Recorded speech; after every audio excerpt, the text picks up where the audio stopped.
What's up, everybody? Welcome back once again to another episode of Upset Alert. It is episode number 59 of the Ultimate College Football Podcast, celebrating all 130 teams in FBS, brought to you over the last few days with the caveat that, of course, there are not 130 teams that will be competing in college football in the FBS this year, at least not in the fall.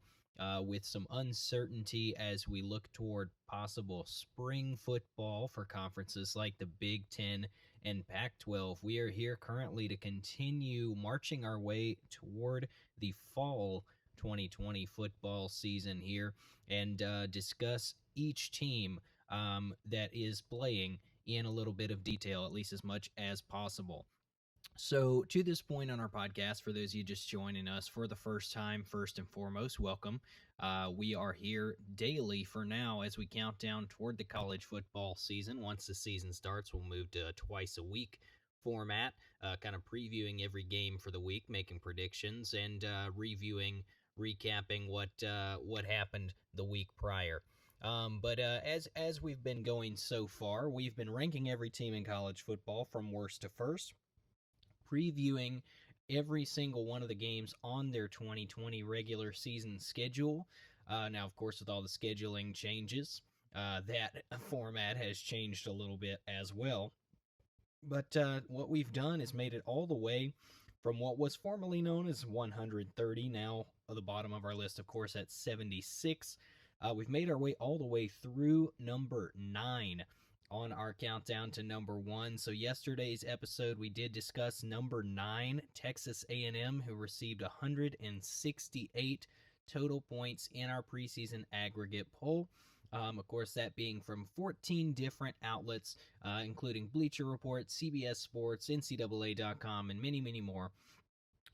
So yesterday, Texas A&M is a team that I actually predicted to go 5-5, just 5-5 in their 2020 regular season. So that's a team that I'm not super high on, honestly, for this upcoming season. I don't think they're a terrible team. I don't think they're really taking a step back. It's just that if you look historically over the last few seasons, this has been a Texas A&M team that has played about 500 ball since joining the SEC in conference play, and in a season in which it is a 10-game all-SEC schedule for the Aggies, you can't really rely on them to do too much better than 500, if at all. So that's the team that I picked to lose 5 games in the 2020 SEC-only schedule. And as we move forward today, those of you joining us live on twitch.tv/robotbraineater, welcome into the chat here. Please do feel free to voice your thoughts on college football in general, on Texas A&M from yesterday's episode, on whoever, or if you like, you can give us a shout on there for today's episode as well, because we will be jumping into, like I said, number 8 on our countdown to number 1. Had Texas A&M yesterday, and today we will be talking about the Auburn Tigers. So keeping it in the SEC West, this is a team that when we had all 130 teams in the FBS, they were at number 11, just outside of the top 10. But today we do have number 8, Auburn, with 207 total points in that preseason aggregate poll that we are using here. So this is a team really to watch out for in 2020. I don't know if they are necessarily going to be a true SEC West contender, but that is certainly something that we will get into here as we continue to kind of jump into this 2019 schedule for Auburn and recap what was last year for them, and then move forward into predicting a little bit what's going to happen for Auburn in 2020. So we'll get into that. So let's go ahead, without any real news to talk about today in terms of the world of college football, at least let's go ahead and jump right into this Auburn schedule from 2019, and we'll go through here kind of game by game briefly. This was a 9-4 team for Auburn in 2020. They were 5-3 in the SEC, 6-1 at home. Pretty impressive home record there. Just 2-2 on the road. Had 2 neutral site games. in which they were 1-1. So they did have one of those kind of kickoff style games in Texas against Oregon, and then their bowl game, of course. So they split the series on those two neutral site games. So, like I said, week one was a neutral site action, August 31st of last year against Oregon. And this is arguably the best win of the season for Auburn, or at least one of them, 27-21 over an Oregon team that probably should have made the Pac-12, or excuse me, should have made the college football playoff had they not stumbled in one of those two losses along the way. This is a team that then played Tulane. So Tulane, certainly a less than impressive out-of-conference opponent there. Auburn did about what you would expect there. It was kind of low scoring, but 24-6. They won Kent State, or won against Kent State rather handily, 55-16 on there. And then they went into conference play here, right? So some ups and downs in the conference play for Auburn last year. They won at Texas A&M 28-20. Texas A&M, like we talked about yesterday on there when we previewed their 2020 season, Texas A&M's an okay team. They have not really made it past that third or fourth place threshold in their division, which, you know, they're certainly not getting the value that they want out of a guy like Jimbo Fisher, to whom they're paying an exorbitant amount of money. But Texas A&M's a pretty good team. I think by all accounts, they're going to be with this lessened, with this kind of cut in half number of teams in college football this year. Texas A&M is probably a top 10 team, whereas before they were more like a top 15, top 20 team. So Texas A&M, certainly a pretty decent football team. Auburn went on the road and picked up the win there. 56-23, they won against Mississippi State. Played against Florida on here. That was the first conference loss for them, 24-13. So Auburn really started the season off hot here last year. If you can see that, the win against Oregon, Tulane, Kent State, Texas A&M, and Mississippi State all in a row. They started off 5-0. It's funny looking back on it. I don't remember Auburn starting the season that hot, but they really did. Coming into that Florida game, they were red hot and lost in Gainesville. So that was a pretty significant win for Florida at the time. I do recall that. They're at Arkansas, a big blowout win, as you would expect, 51-10 for the Tigers. They lost by just a field goal at LSU. Not a lot of folks really, I guess, talk about this enough to me. LSU, of course, had one of the best college football seasons of all time last year. They had some of the greatest individual play of all time from a guy like Joe Burrow. And just overall as a team, they were incredibly dominant. And there were very few teams, if any, that held them to 23 like Auburn did on that day and came within just a field goal in Death Valley, for that matter, of beating the eventual national champions. So you got to tip your hat to Auburn on that one. They won by just 6 a week later against Ole Miss. Against Georgia, they lost by a touchdown, 21-14. Blew out FCS Samford, as you would expect, 52-0. The second of two, I would say, monumental wins for Auburn that were on the schedule last year. We mentioned the Oregon win. And secondly, November 30th, they beat their in-state rival, the Alabama Crimson Tide, 48-45. A lot of this gets forgotten, I think, in a year that Auburn's overall record was not super sexy or anything like that, not even getting to double-digit wins on the season. But this is a team that beat Alabama and Oregon. Those were two top 5 teams last year. So that is nothing to sneeze at. And then in their bowl game, of course, in the Outback Bowl down in Tampa, a 31-24 loss to a pretty good Minnesota Golden Gophers team. So this is a team that really had their ups and downs last year for sure. Very high highs, some close losses to good teams like LSU in there, like Georgia. So this is a team that really you can't fault too much for where they did lose, and certainly won some games that you wouldn't necessarily expect them to in there as well. So Auburn overall, pretty good. They've got a lot to replace, and this is something that I kind of wanted to touch on today in previewing their 2020 season, because there's a lot of chatter online, right? Auburn has these big big kind of name defensive players that they've established a reputation for having, especially along the defensive line, the front seven there over the last few seasons. Guys like Derek Brown, for example, who moved on now to the NFL. Marlon Davidson, you can throw in there as well. Now, there's a lot of chatter this year about Marcavius Big Cat Bryant and him possibly taking the next step to be kind of fill in that mold for Auburn along the defensive line this year. But I don't know if I'm 100% sold on that narrative that Auburn's defense won't take a step back. And let me get into that and kind of tell you why here. So, 2019, you're looking at Derek Brown, for example. Derek Brown in 2019 alone had 54 total tackles, including 32 solo tackles, 11 and a half tackles for a loss, 4 sacks. You look at a guy like Marlon Davidson, just from 2019, again, he had 48 total tackles, 29 solo, 11 and a half tackles for a loss, also 6 and a half sacks for Marlon Davidson. You look at Marcavius Big Cat Bryant, who admittedly was not a full-time starter last year because he was behind guys like this who were uber talented, now NFL type of players.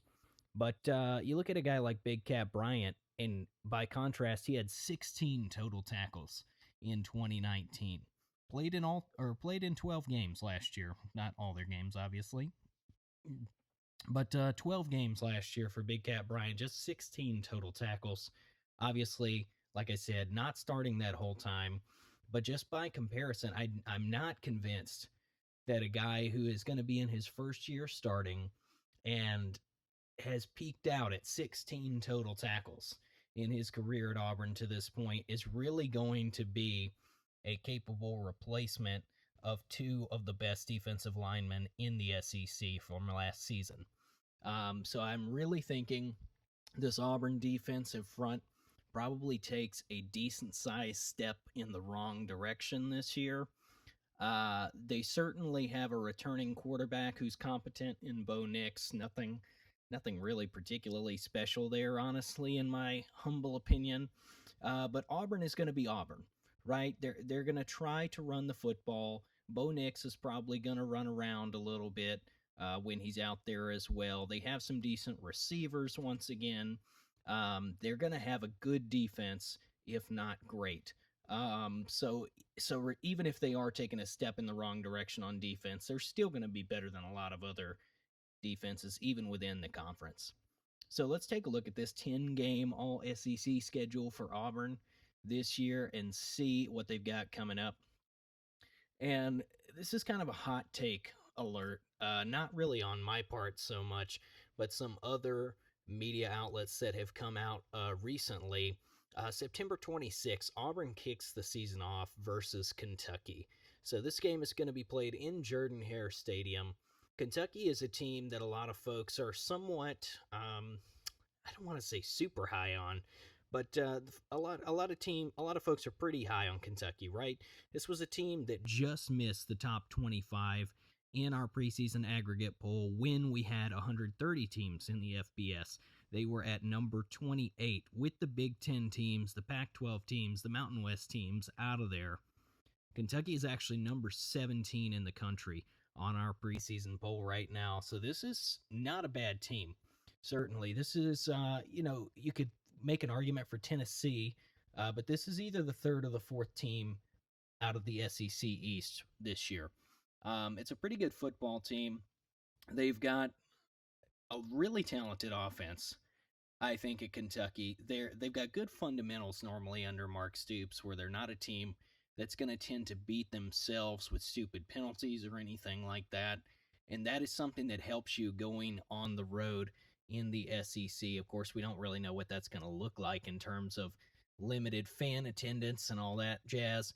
But regardless, there are a lot of folks out there who are saying, take whatever money you've got right now and put it on Kentucky in this game. They think Kentucky's going to come to Auburn and spring the upset week 1. I am not prepared to make that prediction personally. Kentucky is a good football team, and I would say to Auburn, watch out week one because this has been such a weird offseason.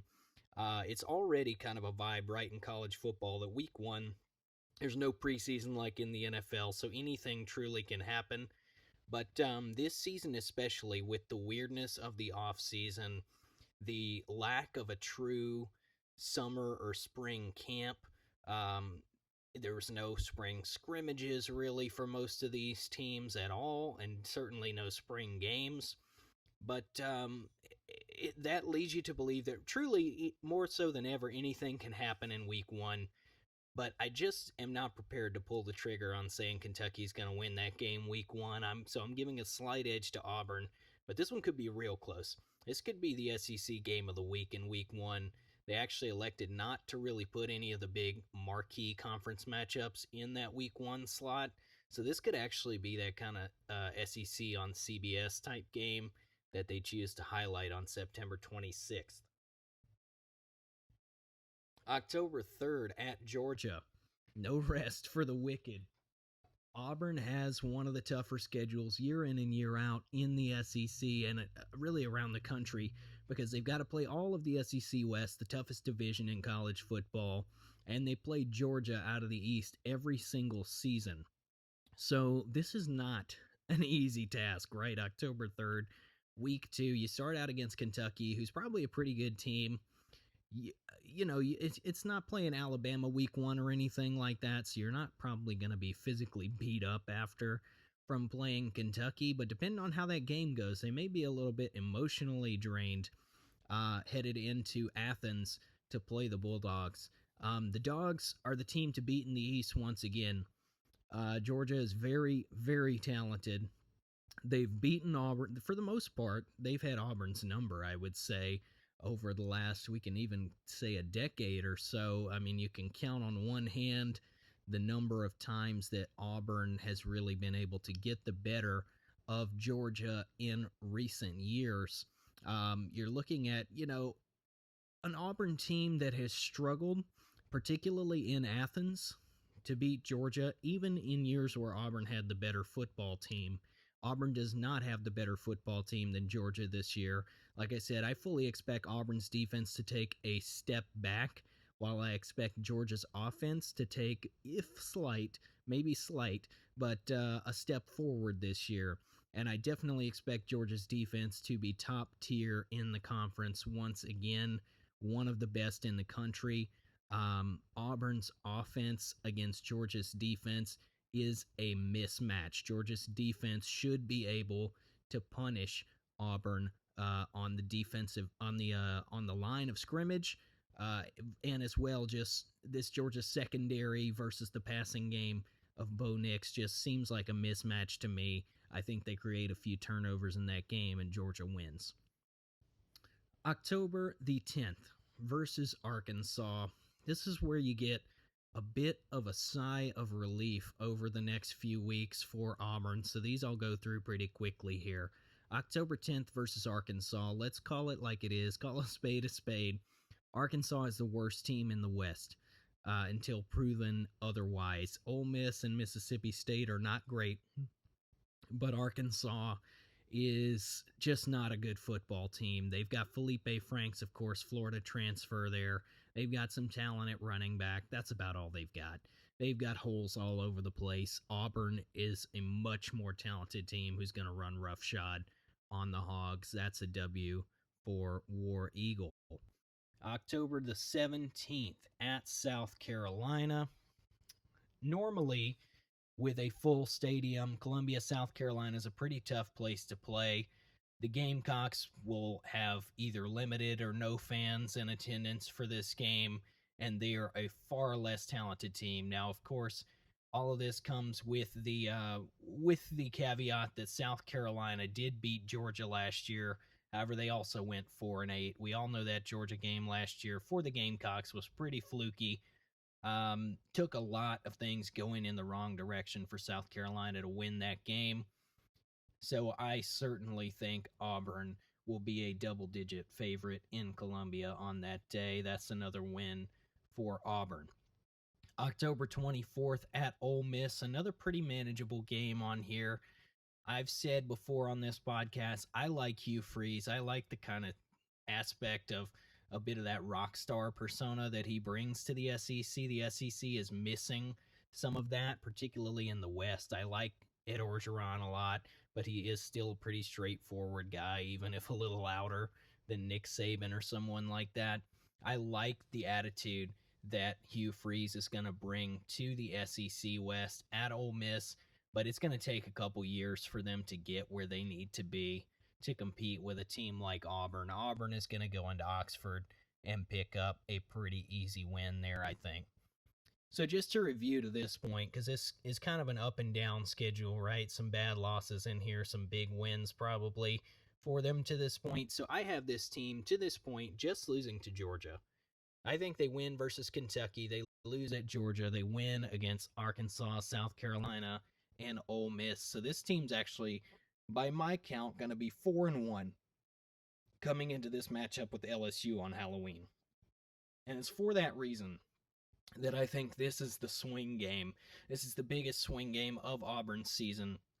You look down the stretch, I don't know if you can reasonably expect to beat Alabama 2 years in a row. So that November 28th game you can almost write off. But in order to be able to tell a positive story of this season, that Auburn really had a great year, even if they don't win the division, it involves them winning against LSU on Halloween. I don't see it happening. LSU is taking a step back this year. They're losing Joe Burrow. They're losing Clyde Edwards-Helaire. They're losing a variety of talents, obviously. They just set records for the number of players that they had drafted in this year's NFL draft. So they are naturally losing a lot of their best players on their team. They're still LSU, though. They are still LSU. Of course, they don't have Joe Brady, the passing game coordinator from last season, either. I expect this offense to continue to be the same style of offense. I just don't know if the players that are now there are going to be able to run it quite as efficiently. I don't think Miles Brennan is the passer that Joe Burrow was a year ago.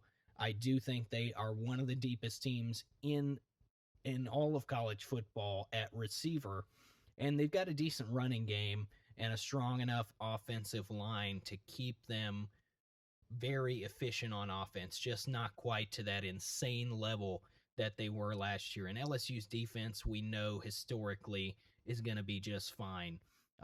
If the talent that they are recruiting is any indicator, they will be just fine on defense. Their offense will continue to be very efficient, and LSU is going to beat Auburn on Halloween. November 14th at Mississippi State. I'll make this one quick. Same story really here as what I said for Ole Miss. I like the energy Mike Leach brings to the SEC West. It's something completely different from everything else that you see in the SEC West normally. But this is a team that's going to need a couple years to get where they need to be. Auburn is winning November 14th in Stark Vegas. November 21st versus Tennessee. This is a team that I actually picked to upset Texas A&M on yesterday's episode. I like Tennessee out of the East. I think they're maybe the third best team in the East. This is a year where I'm also talking about Kentucky being a good football team, so it's hard to say. I think the SEC East overall will be better this year because Tennessee and Kentucky will take a step forward. I like the momentum that Tennessee had at the end of the regular season last year and carried into their bowl game as well. But I just don't know if it's there for them to win in Jordan-Hare this year, so I'm taking Auburn in that game. November 28th at Alabama. I won't waste too much of your time. The Iron Bowl, I don't think it's happening 2 years in a row for Auburn. The Crimson Tide are the team to beat in the SEC this year by pretty much every metric. I get that LSU are the defending national champions, but the Tide are still the team to beat this year. The road to the SEC championship will run through Alabama, and I just can't imagine. I cannot imagine Auburn 2 years in a row, especially in a year where Auburn, I think, is going to take a step back as a team a little bit from what they were last year because of what they've lost on defense. I just can't imagine them winning at Alabama in 2020. December 5th versus Texas A&M. This is a good football game, I think, for a few reasons, because I think at this point, like I kind of got into a little bit on yesterday's episode, I do think with losses to LSU, Alabama, and Georgia already at this point, Auburn will be out of the SEC championship conversation, as will Texas A&M. But for that reason, kind of both teams having nothing to play for, I do think they'll come into this with both a little bit of chip on their shoulder, and this could be a really close football game. It's going to be hotly contested, I think. Jordan-Hare Stadium, of course, when fans are there, is a tough place to play. Limited attendance this year. We don't know if they're piping in noise or anything like that, so who knows what the atmosphere or home field advantage could even be like. But regardless, neutral site, even 0 fans in attendance, I give the edge to Auburn. Auburn is the better football team here. I predicted it on yesterday's episode when we previewed Texas A&M, and I'll say it again now. The Auburn Tigers are beating the Aggies on December 5th. So for those of you keeping track, that is a 7-3 regular season for Auburn that I am predicting here. I have them losing at Georgia versus LSU and at Alabama. I know I normally, for most of these big schools, I try to throw in something different there, because college football normally is not this cut and dry as losing to the teams that you'll be the underdog against and winning when you're favored. It's not normally that cut and dry in college football, but I do think for Auburn it's pretty straightforward. I think they're a very good football team still, but Alabama, Georgia, and LSU are all great football teams.